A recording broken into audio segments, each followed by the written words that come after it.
Hey everybody, happy Friday. This is Love and Relo, the voice of the relocation industry. I am your host, Dan Bennerscross III, and I welcome to the program.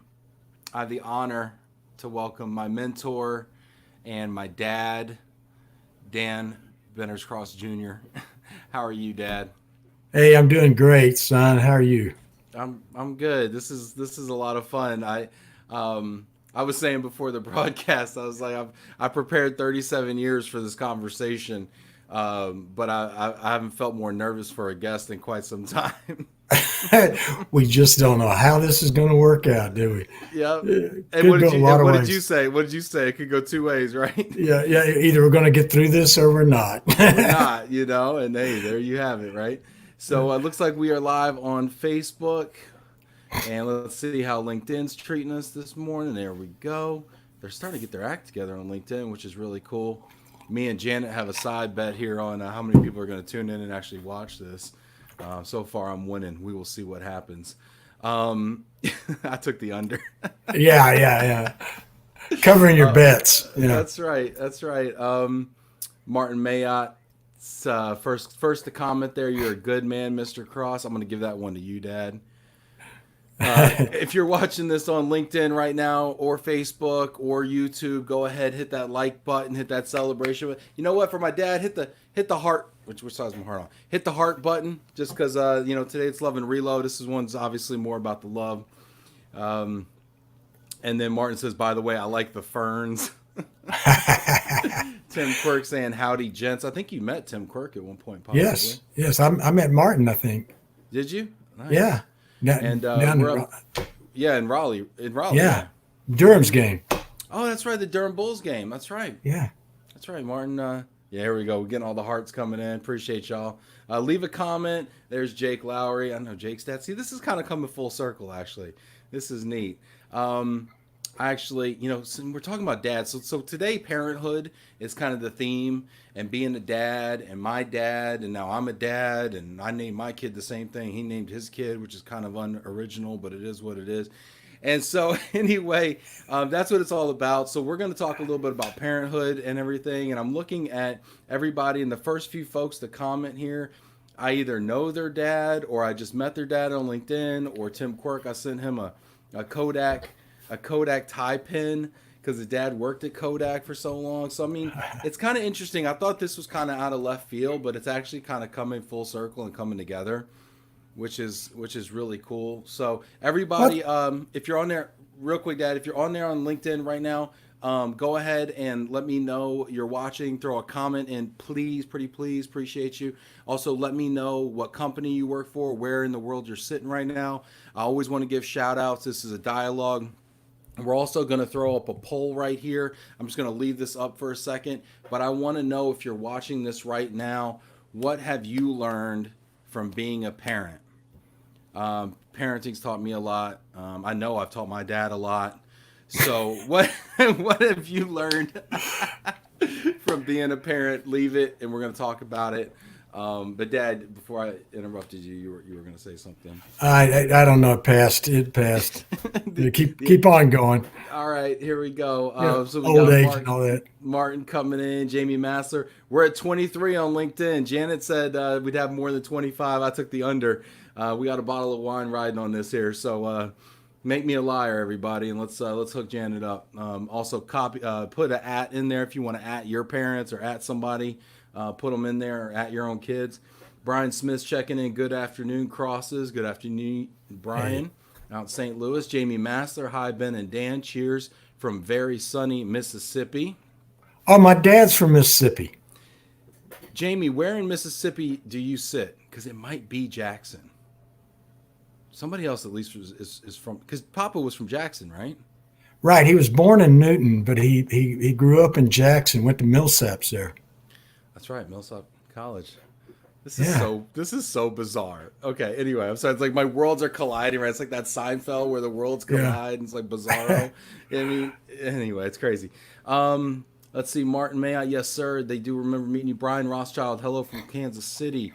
Jamie Massler, Facebook kept dropping, so he's on LinkedIn. Appreciate you. Jesse Silva, hi, Ben, watching in Florida. Appreciate you checking in, Jesse. Brian Smith, patience. Brian's learned patience being a Ah, father. yeah, big time. You got anything to say about that, Dad? Oh yeah, lots to say about patience. With you as a son, are you kidding me? I'm a Yeah, handful. Still yeah. am. A lot better than I was, but still a handful.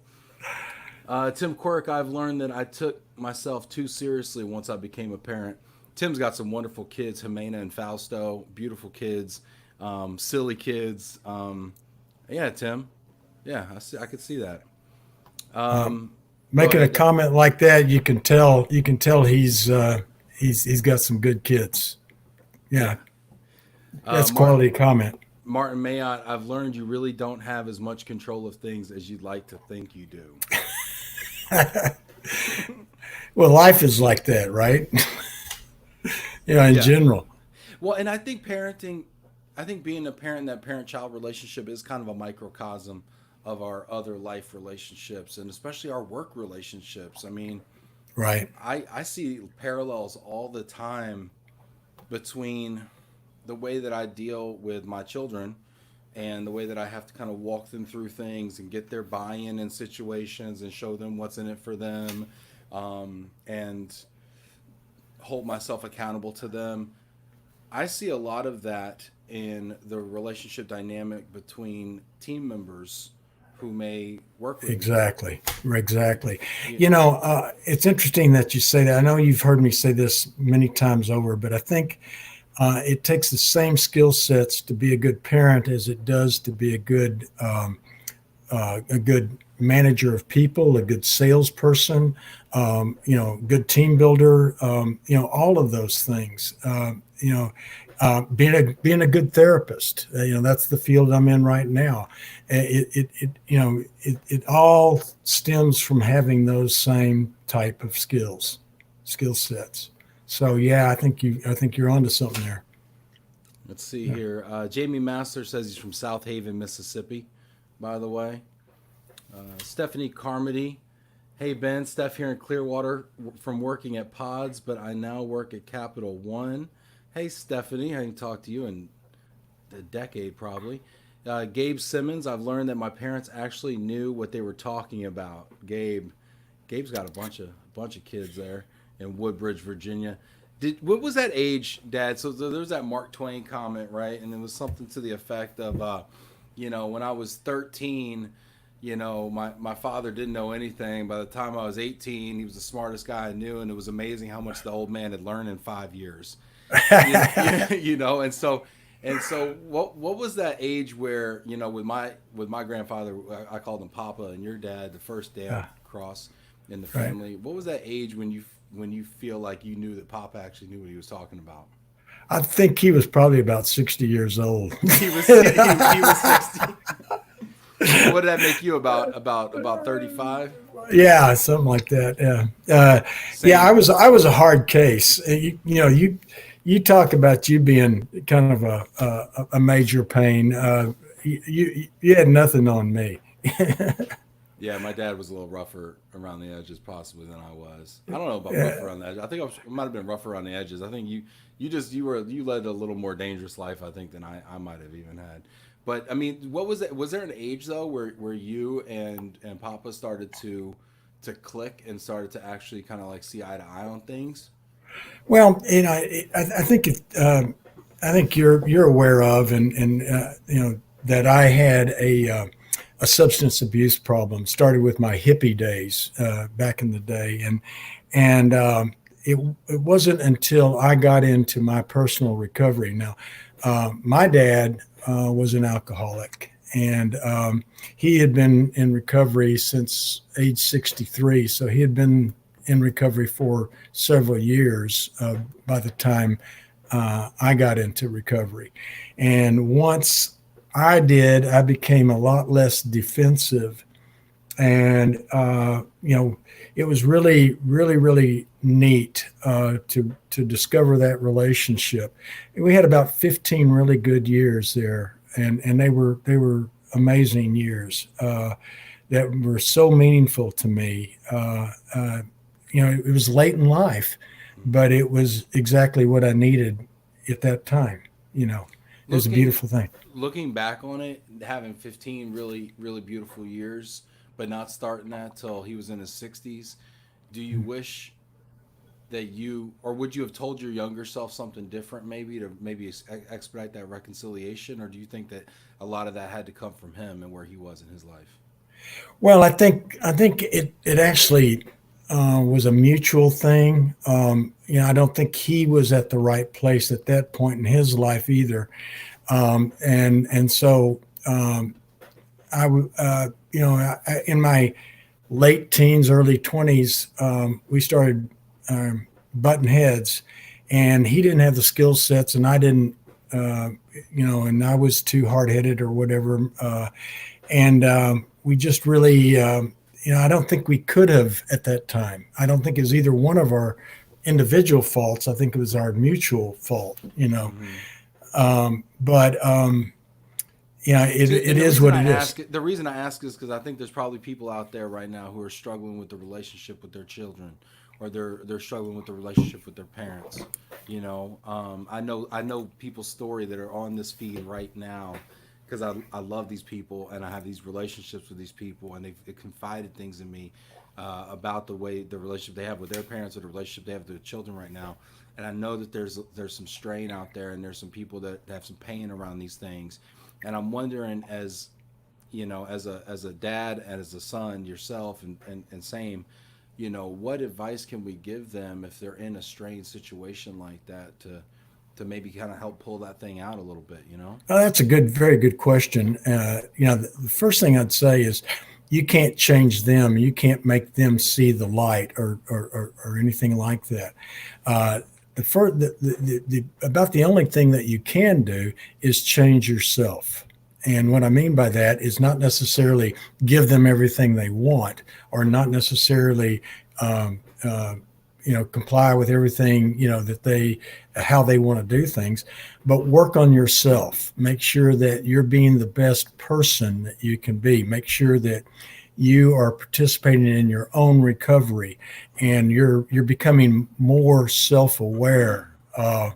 And I think that's one of the things before that helped me a lot in parenting you is the fact that I was very much aware of my personal issues, and was working on those actively. Yeah. So great point, right? Because you talked about when Papa was 63, he went into recovery, right? And that's when your relationship with him changed. And then the fact that you were in recovery and you were sorting out your situation and had kind of come to grips with that and were at peace with that, then we were able to have such a fruitful relationship from a young age. Whereas if you had not gone down that path, we probably wouldn't have this wonderful of a relationship as we have now. Right. I really think that the hardships in my life softened me, if you will, to being a more understanding person, more self-aware person, realizing what I bring to the table, and my responsibilities in relationships, that sort of thing. Mm-hmm. We're getting some good comments here. Janet Turner says, "I have learned a genuine unconditional love," and that kind of goes to the point where you were saying before, is you can't change your kids, you can just love them, and so you just have to love them through stuff. You got to pray them through stuff, right? We've talked about that with Grammy. Jamie says, "I learned that my son is not me. I had to allow him to take his own path." I could see that already with my kids, and my kids are 5 and 2, basically. And there's a desire sometimes to try to like push them in a certain direction, right? Because you want them to be all they can be, and you see so much in Right. them, and you want them to be just amazing and excellent, and you could push them so hard that they just rebel against that, and I haven't had Yeah. to navigate this because I don't have teenagers yet, and I'm sure that's kind of when it all sets in. Right. But Right. but I Well, could see, how do you I, do that? How do you do I that? think I think first of all, the two things that parents really they trip up on, and number one is trying to control their child. Now you can do a better job of that when they're early on in early child childhood. But as they start to get older, when they're starting to get pre-puberty and puberty and adolescence, that ship has sailed. You're not going to control that kid, and so trying to control them. And the other thing is trying to make them be like you. And I think both of those are really say more about the parent than they do about the child. It's not the child who needs to control somebody else. It's the parent. It's not the child who needs to make them be like them. And I think a lot of the being like me is trying to make them an extension of myself, because I don't feel good about what I did, going through Right. life. You don't like the choices you made, so you're trying to make sure your kids don't make the same choices, because it's also your second chance to try to live vicariously through them instead of just letting them pursue their own life. But here's the irony in all this stuff, right? Is sometimes we try to make our kids do things and be like us, or maybe not be like us in some ways. But the irony of what I found is we imprint on our children to the point where they end up being like us whether they like it or not, and whether they cognitively or cognizant whether they're cognizant of the fact that they're doing it or not. Even if they're saying they don't want to be like their parents, we end up kind of following in footsteps, is what I found from Right. with our tendencies. I think in a lot of Yeah. ways I'm like you. I think in a lot of ways I'm like my mom. Even if I didn't want to be, on Yeah. purpose. Well, yeah, and the thing about that is I'm going to have basically one of two reactions. Is I'm going to be just like them, or I'm going to be like the exact opposite. Either way, that parent is controlling my behavior. You Mm. follow what I'm Because saying? it's always, yeah, it's either a reaction to or you're following. Yeah, interesting. Hey, I want to honor some of these comments here as well and kind of keep listening to the audience here a little bit. Jason Rollins, hello Crossman, looking forward to this one. Thanks, Jason. Appreciate your interest in it. Jake Lowry, I've learned that I'm not ready to be a parent. You know what? I agree with you, Jake. Um, well, no, Jake's at a point in his life. He's in his mid 20s, a couple years out of Yeah. school. He's still enjoying himself. He's out playing ball after work. I mean, if you're still playing sports, you're not ready to be a parent because you have way too much discretionary time on your hands, frankly. Well, it's like I always said, being a parent is the most unselfish thing you'll ever do. You'll never understand how selfish you are until you have a tiny baby that's totally dependent upon you. Uh, you know, Yeah, that that's right. your life is suddenly becomes centered around. That's right. Ryan Watroba, hey Ben, hello from Albany, New York. Ryan says, shout out, loves the mug. This is actually a U Albany. This is a U Albany Great Danes dad mug. I actually got this for my dad, and I never gave it to him because I became a dad when I got it. I said, well, I'm a dad from U Albany, so I'm just going to keep this mug. Uh, But I drink out of it when I'm there. there you go. And Yeah, you always will. yeah. Jason Rollins says, patience, still trying with that one. Yeah, that's one of those asymptote things where you can always approach it, but you can never achieve it. It's like, enlightenment or something. You just, patience. Right. Oh, goodness gracious. Asymptote, man. Asymptote. That's the only thing I learned in Albany math. Bob Rosing. Hey, Bob. How you doing? Good to see you, buddy. Bob says humility. Mm, It is humbling because that's another thing, right? So you can go be like Mr. Love and Relo talk show host guy and salesperson of the year and speak at a conference, and then you have to go home and wipe somebody's butt or or get kicked in the shins and have to go play tag and or whatever, and it's like you think who you are out in the world, but when you come home, you're just dad. You're dad, and you're at the service of these other people in your home and protecting and providing and inspiring and just playing on the floor with Legos and stuff and then realizing how vulnerable it feels to know that they're all counting on you. It's humbling in that way right, too. right, You right. know. and to when they get sick, to feel like you don't know what to do, and you come to you find out exactly how, when you're in your 20s, you feel bulletproof, you feel like a Superman. You don't realize that at the time, but it's true. And then you start becoming a parent, and then you realize how unpowerful you are. It's and that's where a lot of people start, finding God. Mm-hmm. Reaching out to God is right there at that point. Start going back to church when you have those kids, right? And you want to make Yeah, sure that they yeah. get raised right, So you're like, please, somebody watch them. Jamie Massler, Jamie Massler. I I learned that still my do that with you. yeah. Viva Van Bockel, you will have a COVID hair look in a few years from now. Love it, Ben.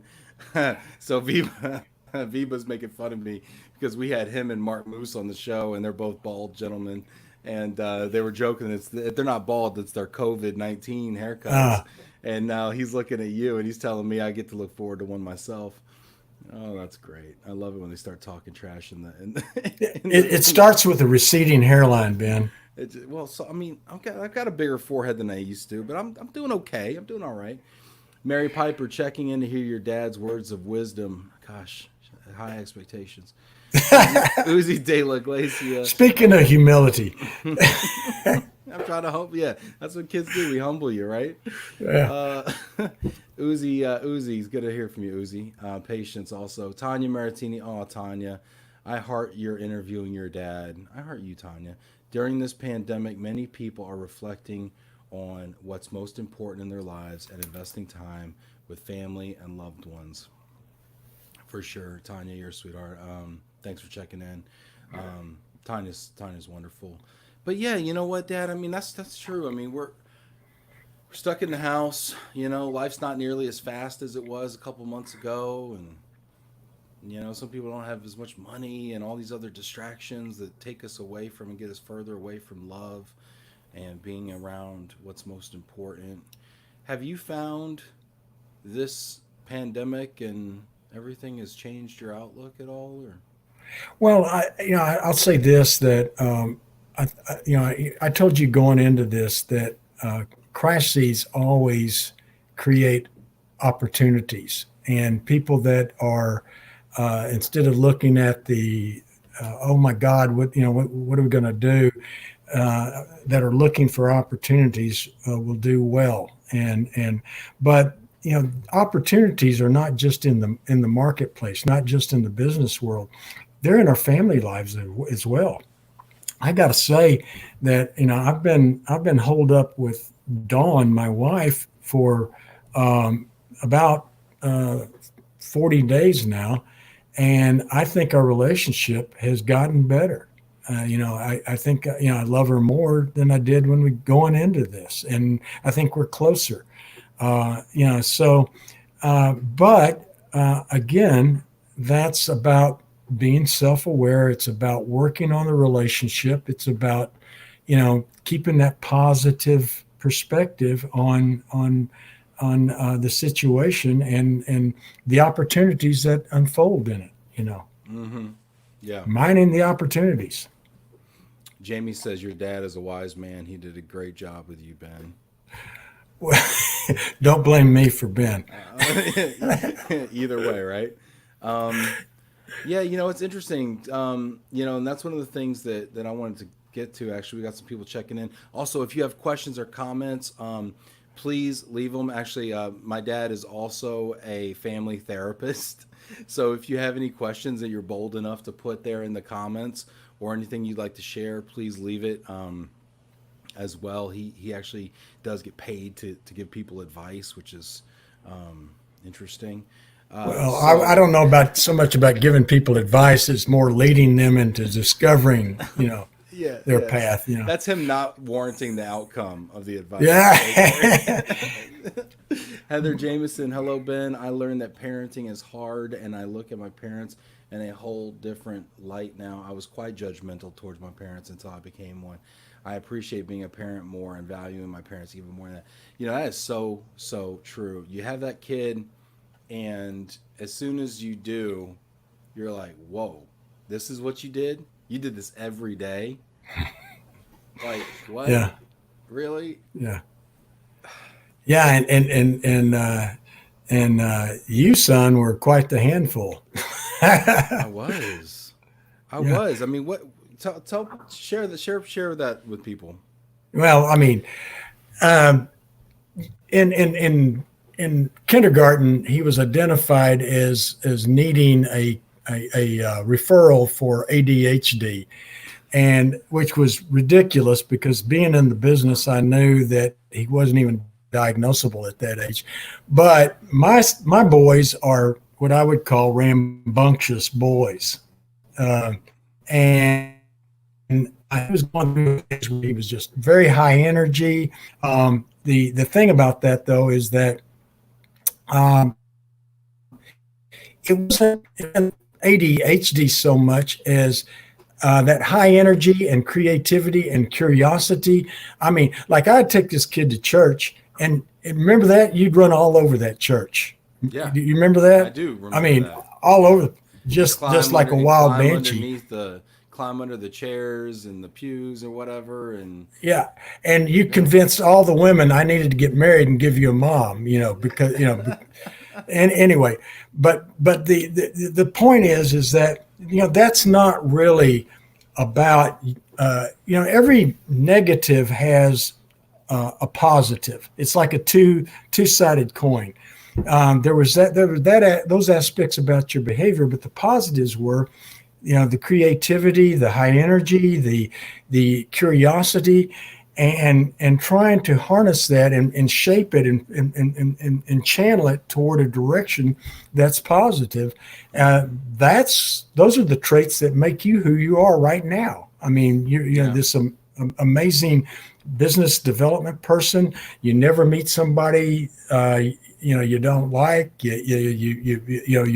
You're always there's just so many ways that those exact same personality traits or behavior traits are evident in what makes you a success today. Yeah. And if I gave those things negative messages, you wouldn't be that person today. You'd be a different Well, person. I think I did get negative messages through from some people when I was a kid as well, right? Because Mhm. kids' rambunctious behavior is inconvenient for parents. Right. And when your kid's behavior is inconvenient for you is when they get in trouble. It's not necessarily even when they're doing something they're not supposed to be doing. It's when it becomes inconvenient for the parent. And I think as parents we have to show more discipline in the way that we discipline our kids, Exactly. and not discipline them for being inconvenient to us, but discipline them so that they can be better people and learn to control themselves.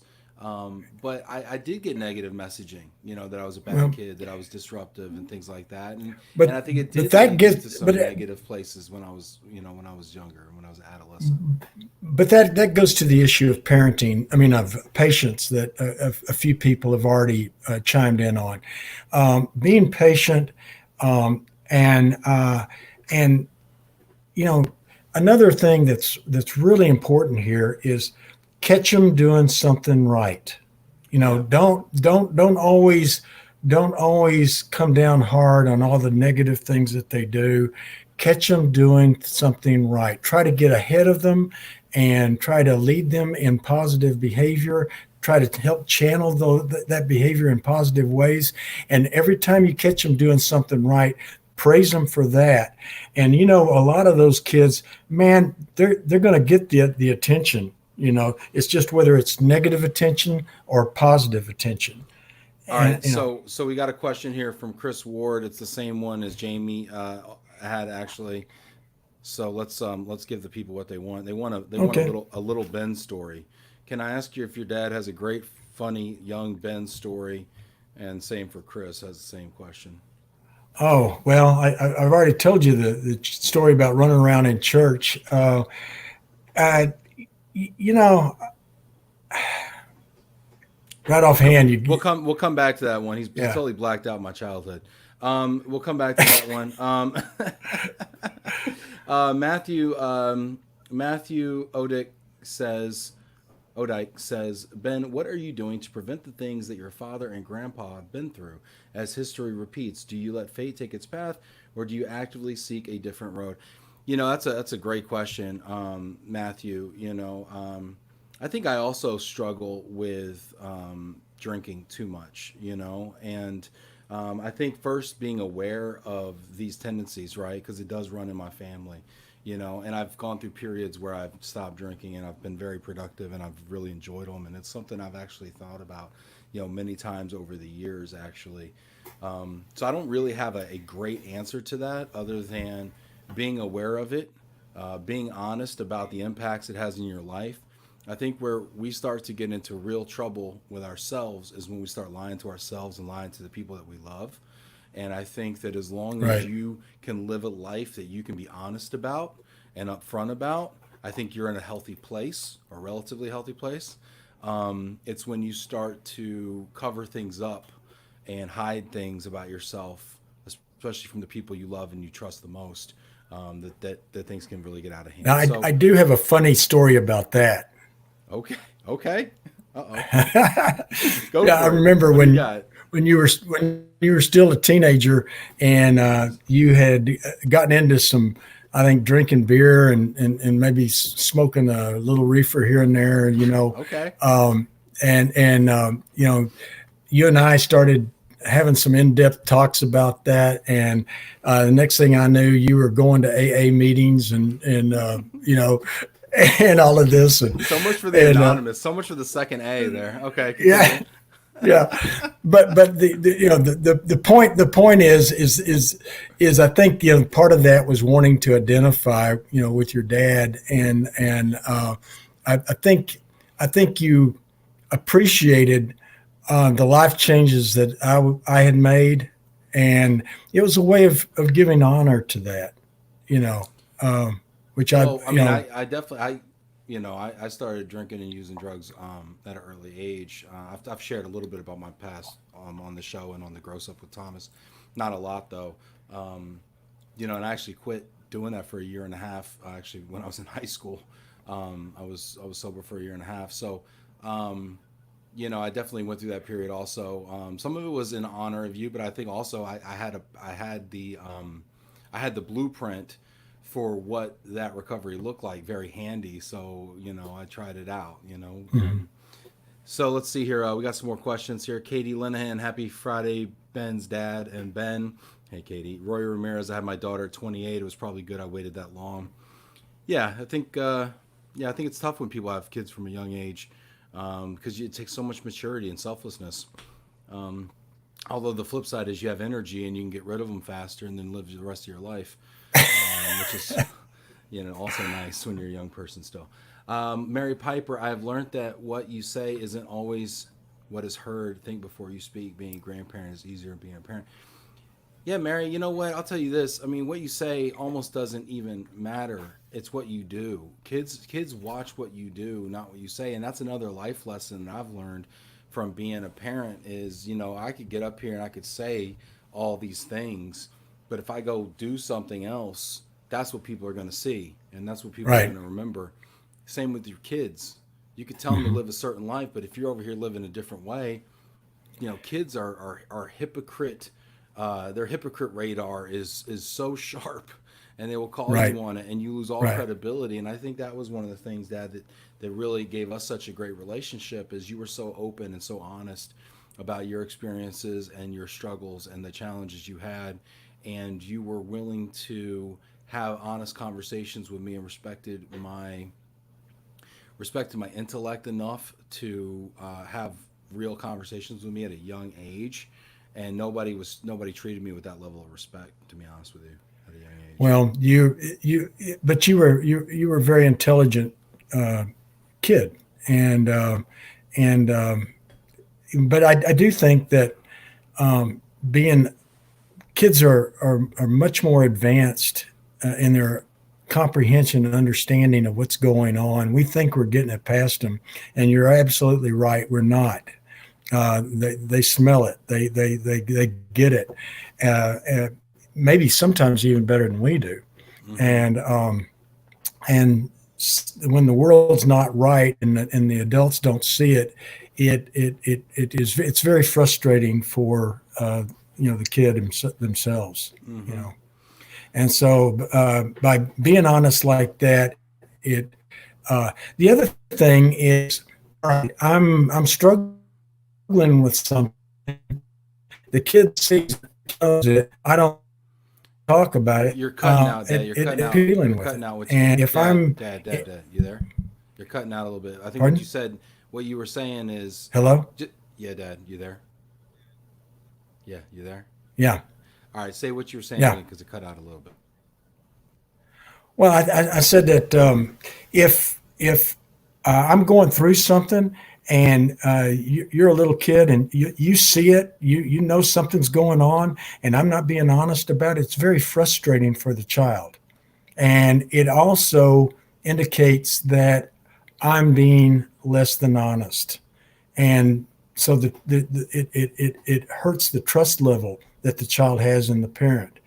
So by my talking openly about things to a certain level, number one, it keeps that trust level open. But number two, it by my actions, to your point, by my actions, I'm demonstrating how to deal with life problems. Okay, Mm-hmm. I'm showing the child how to do it by my doing it for myself, and that's the humility part that somebody was referencing a while ago. Being humble. Humility. Yeah. Mm. Matthew Odike says, what I've learned from being a parent and what I'm still learning, but I try to keep real, honest, and transparent, and at all cost event becoming a curling parent. I think he's referring to the Winter Olympic sport of curling. Right. He's overseas, and they actually do that kind of stuff over there, so that is a real fear. Uzi de la Iglesia, I believe we need to let them explore, allow your child to be exposed to various activities that will help them discover their strengths, skills, talents, and passions. Exactly. Yeah. Roy Ramirez said, let your kids be on this show, Ben. 3 generations. I know. Maybe I'll grab Danny when he's passing by. So Danny's Dan Bender's across the 4th. And, it's pretty cool. It's pretty cool. Thanks, Roy. I might do that.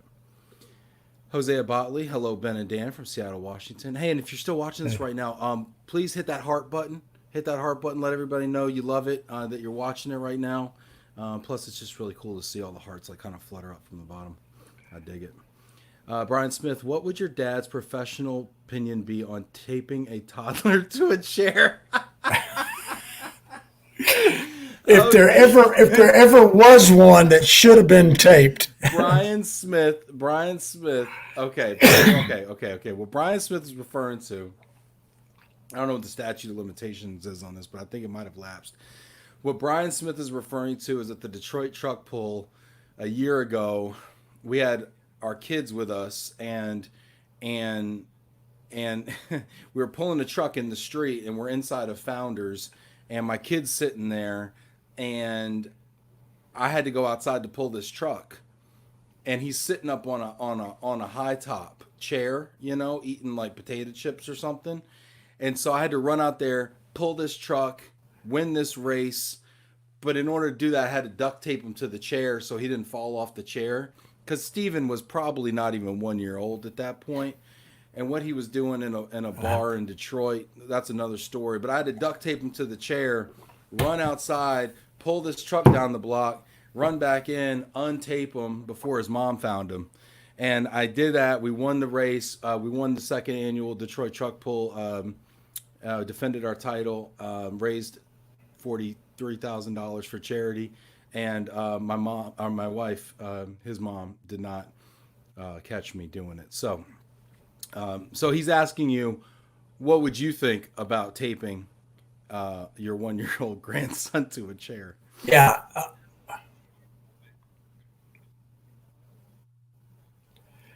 I would never taping my grandson to the chair, but having said that, if you stop and think about it, there's just a slight difference between that and strapping them into a high chair, with a tray, you know.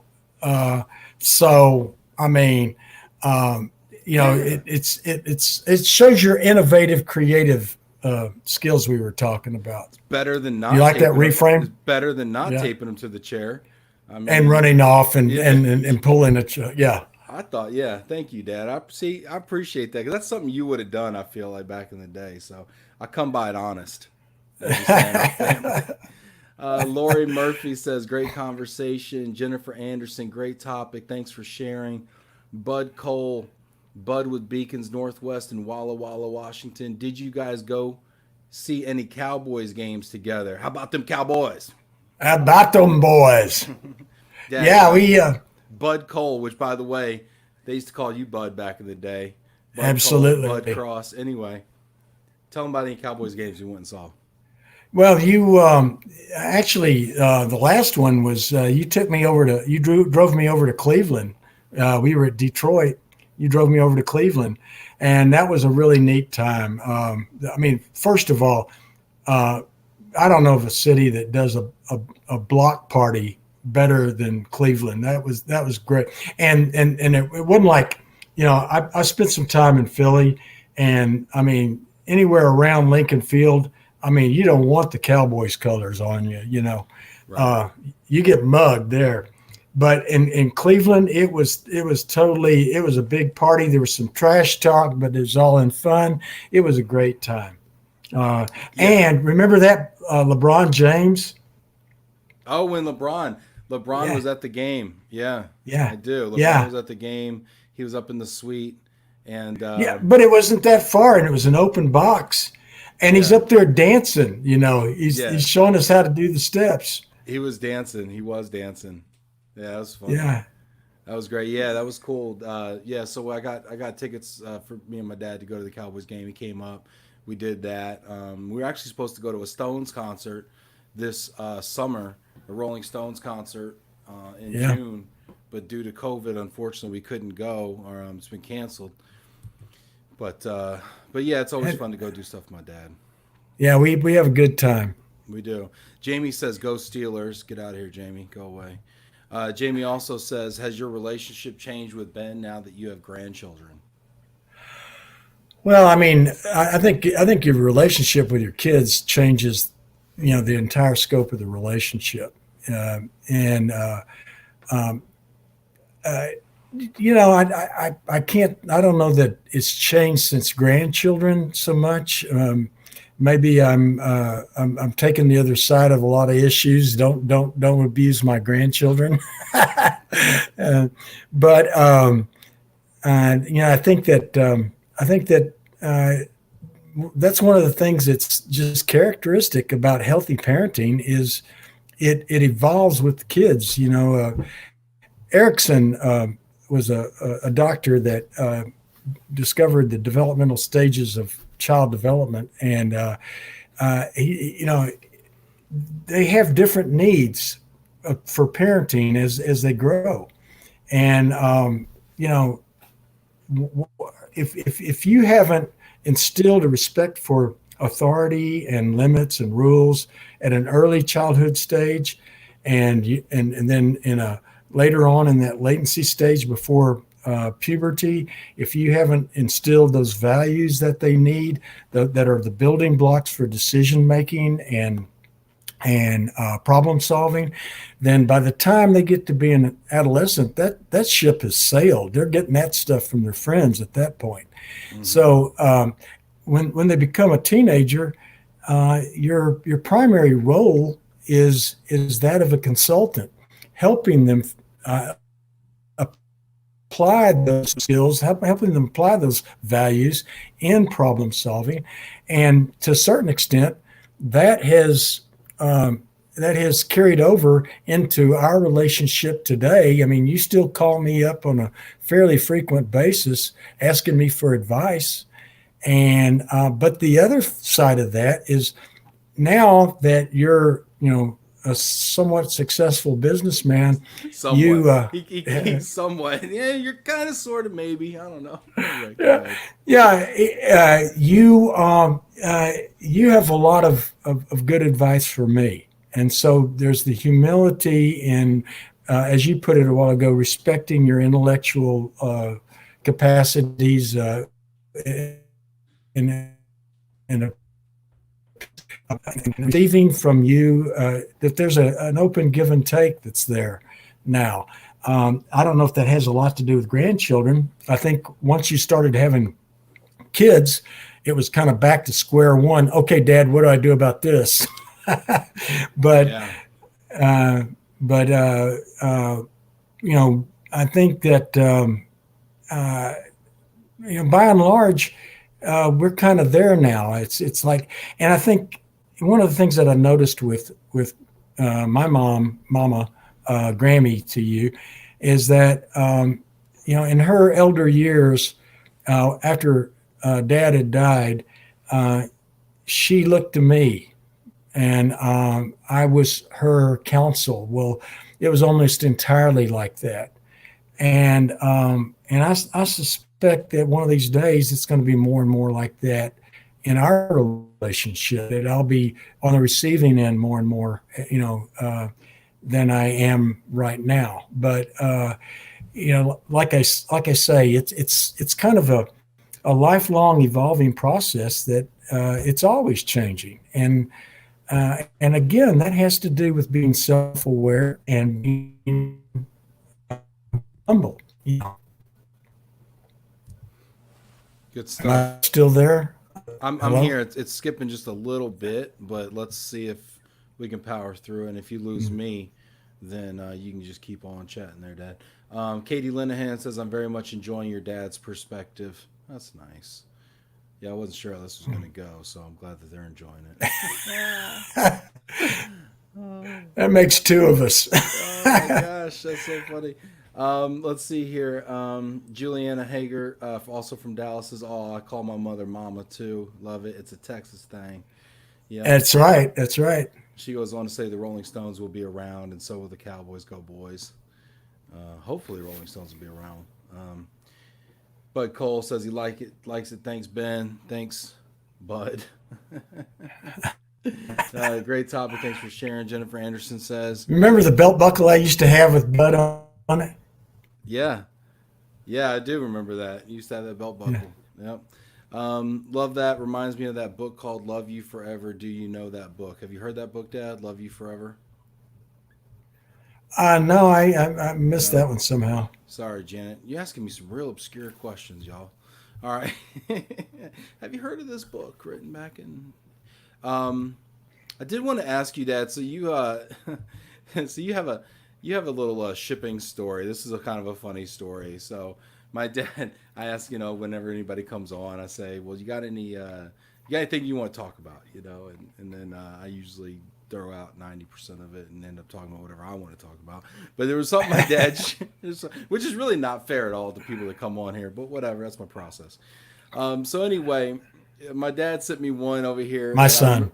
yeah, exactly. I'm so empathetic. Uh oh. Jamie says, "I bet he remembers the belt buckle." LOL. I think he's insinuating I got the business end of that belt buckle from time to time, which I did not. I did not get my butt whooped that much in Grammy's house, because that belt buckle sat in Grammy's house, and I was Grammy's favorite grandchild, and I did not get a whooping very much in Grammy's house because Grammy knew better because I was such a sweetheart. Let's see here now. Dad got some whoopings. Dad Oh got yeah. plenty of whoopings. Yeah, you did. Yeah, you did. You remember? You deserved all of them, I'm sure. Let's see here. Well, and my grandfather used to say that if you ever got spanked for something that you didn't deserve, that makes up for all the times that you got by with stuff that they didn't catch you. Mm-hmm. Dad, you got a story about a safe that you shipped Oh one yeah, time. yeah. My dad has never had a good experience shipping or moving anything. I remember the time you moved to Philadelphia, and you decided you wanted to pack up some U-Haul trucks, and I think an amplifier fell on your cranium, and you haven't been the same since. but this is a different situation. Go ahead and tell them your safe story. All right, so I'm going to be opening up this substance abuse treatment clinic in Oklahoma City, and it's about 115 miles away. I've got my old staff that are all coming back to work for me, and everybody's excited. But so I've got, we're doing medication assisted treatment. We've got to keep Schedule II narcotics safe, and there's a lot of government regulation about that. And so you've got to have a specific type of safe. And we had 4 different government agencies that were going to be checking us out before we could open. And so I knew, okay, if, a lot of things can go wrong shipping a 1.5 ton safe from New Jersey to Tulsa, Oklahoma. So it was one of the first things that I ordered. I ordered it even before we started the build out on the leased property that we leased. And the first thing you ordered was a safe. You're like, if I got nothing else, I need a safe for the drugs, and I can run this thing out of a food truck as long as I got a safe. Right, exactly. But I have to have the safe. It's that critical. Yeah. And so it's in June, like beginning of June. We're due to open in October. So I ordered the safe, and the guy assures me it'll be there, no problem. How big is a 1.5 ton safe, Dad? Oh, it's about 5 foot tall. It's about 3.5 foot wide, and probably 3.5 foot deep, Okay. All right. And it's so like a refrigerator. It looks like a refrigerator. Yeah, but it's made out of steel, Right. And so at any rate, so they ship the thing, and it gets to Chicago, and then they ship it, and they don't know where it is. And so I'm screaming, I'm yelling, I'm all of this stuff. And I mean, we got an October 1st open date, and they find it. They find it. They lost it. They find it in Houston, sitting in a warehouse somewhere in Houston. And so so they start working on getting it to Tulsa, and it gets lost again. And so they find it in St. Louis, and so it has to go to Chicago and then back to Houston, and so it gets lost twice. And they have to find how do you lose a 1.5 ton safe? Anyway, so they lose it twice, and they find it again in Houston. And okay, so it's too late to open October 1st, so we push it back to anyway. So are you pushing back the opening of your clinic due to the not having a safe? Yeah, because we've got to get it. We got to get the clinic inspected with the safe in place. It can't, Okay, so then they say, okay, you couldn't have just ran down to Staples and got like one of those little like safes and like, here's our safe since we don't have any. No. It's got to be a TL30, which means that it takes a professional safe cracker 30 minutes to crack that thing open. After they get through all the other security stuff, and so they find it in Houston, and they're frantically trying to find some other shipper that can get it to Tulsa in time. They find somebody, they get it to our front door, but these people don't know how to get a 1.5 ton safe through our front door, down the hall, down, turn right, turn left, and back into this closet, this safe room. They don't have what it takes to do that. And so we found somebody that said, yeah, we can do that, but we gotta get this special kind of pallet jack, right, to move that kind of weight. And so we had to find that, and they got it moved in. We opened up on October 25th, and 25 days late because the safe took 4 months to get to you. Yeah. Oh my goodness gracious. But so that's your adventures in freight shipping. Yeah. And yeah, I don't know what to tell you, Dad. I don't know what to tell you, man. Well, let me say that the guys on the end of that were the heroes. The guys at the beginning of it were the jerks. Got it. So be the hero. Be the hero. That's the Yeah. that's the moral here. Be the Yeah. hero. What have you learned from parenthood? Be the hero. Oh Yeah. my goodness, Dad. All right. Well, this has been wonderful. We're at kind of the tail end here, but I always like to leave a few minutes here just to say, just to kind of open it up to you and ask you what words would you like to leave with people? Well, this is it's more of a philosophical statement. I look at parenting a lot like sculpturing, being a sculptor. Michelangelo, perhaps the world's greatest sculptor, he made this statement, and I'm paraphrasing here, but he said, "I before I ever start working, I try to see the sculpture within the block of marble," and he says, "Then I try to remove everything that's not the sculpture." And I think that's very, very important analogy to parenting. God created that child absolutely perfect. You, some people might call a pain in the rear. God called you perfect, and trying to not repressing the negative stuff, but reinforcing the positive stuff. Find a way for that child to channel that positive stuff is about removing the superfluous material. Okay. When I get later on in life, with other influences that kind of cling to you, removing the superfluous material, helping that child, that adult son or daughter, to recognize what their values are and what the person they want to become, and be that person. That's what parenting is. And because one of these days, if they don't know how to do that for themselves, and you're gone, who's going to help them? That's right. So that's the most important thing.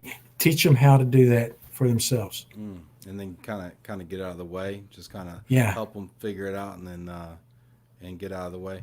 Um, Janet had a question. She kind of ruined my exit here. Janet had a question. Could Dad touch on able recovery?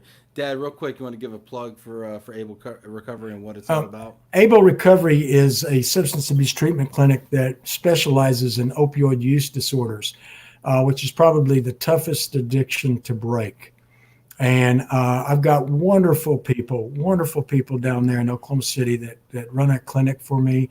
And they do an amazing job. It's probably the best program in the state, in my opinion. Of course, I'm partial, but in my opinion, there's nobody better than my staff. And so if you're ever in Oklahoma City and you got an opioid use disorder, they're the place to go. If you're ever in Oklahoma looking to score and you want to change your mind and go get some help, go down to Able Recovery. Can people from out of state, so there's people watching this from Dallas. I mean, could people from out of state come up there to go get treatment, or is it inpatient or outpatient? It's outpatient, so you'd have to relocate, which means you probably need a mover. Yeah, I don't go out looking for clients with opioid treatment problems. They're not the best payers, is what I found. So we try not to do that. But a person in recovery can make a very good employee. Yes. Hey, you know what? And that's a great point, actually. I think because especially in our business too, we love to go crazy with all the background checks and the drug testing and everything like that.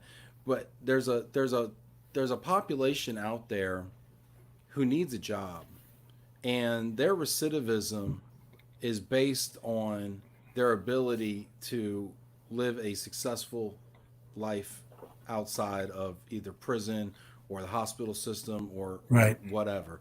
And there's just people out there that need opportunities. And if there's global mobility folks watching this, or people, let's say, in the moving and storage industry, or people out there that have a need for a caliber of worker like that, I think we need to work on a way to get these folks back into the workforce and make them productive citizens of our country. Otherwise, what choice do they have but to go back out into that life that they're trying to leave, right? And there's so many people that are trying to leave a life out there and find a better life for themselves and their families. And obviously, you don't want to put your other staff or your clients at risk, but I think there's a middle ground there, and I think there's a way to do it, and it requires nuance, and it requires kind of case by case situations, and it might even require partnering with a therapist or someone like yourself who understands how to integrate these people back into the real world.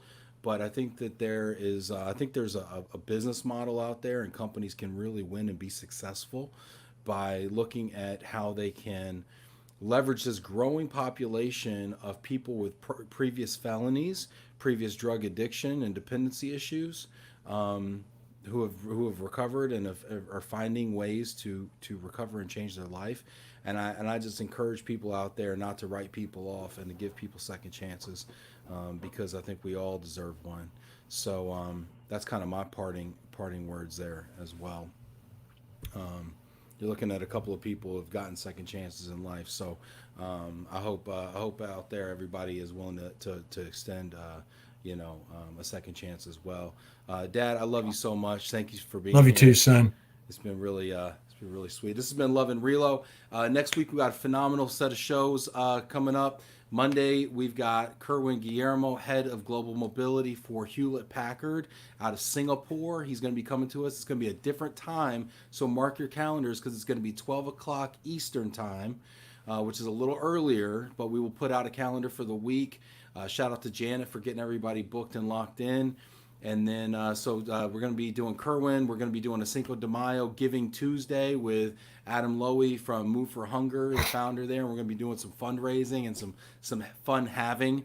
That's probably going to involve me making a bit of a fool out of myself for charity. And then we got some very special guests lined up for the rest of the week. So I hope to see you all there. Thank you so much for being a part of Love and Relo. Dad, again, I love you. Thank you for spending the time with us in the audience.